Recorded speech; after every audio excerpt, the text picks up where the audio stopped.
Don chia sen ya ro ya u ble hang te ba chia sen khu ble i we ya i we Angel ru ki dan ki prophet ru kin dan Martyr ru ki dan apostle ru kin dan nong pop la de ban yap kin ya don lang ngaru ngan don ha chia sen ya ro ya u ble hang te oh ngan don lang hallelujah ngan don lang ha chia sen ya ro ya u ble hang te ban ngan wai hallelujah ha ba i jesu han ta ha chia sen ya ro ya u ble hang te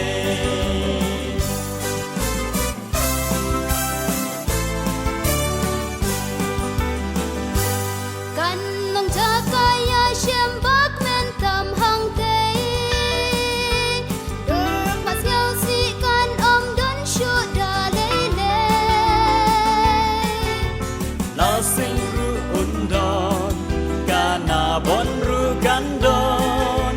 pan kiri indon rupa mai ru indon Iple ti mai in don hang te bat ni ru ngin don lang Ha ji ya seng ya ro ya u play hang te oh ngan don lang hallelujah ngan don lang ha chia sen ya ro ya u play hang te ban ngan wai hallelujah ha ba i jesu han ta ha chia sen ya ro ya u play hang te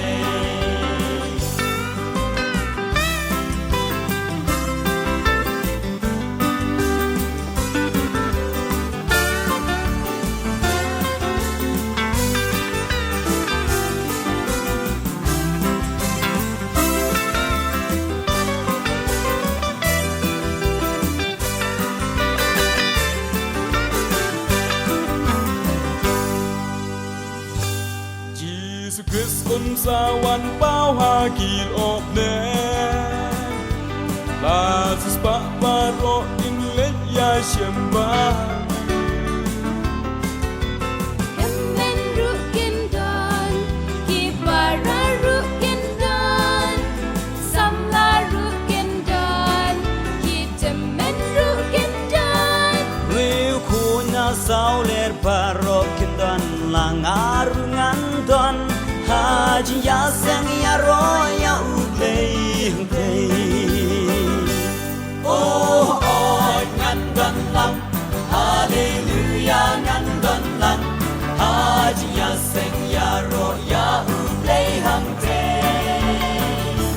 ban ngan wai hallelujah ha ba i jesu han ta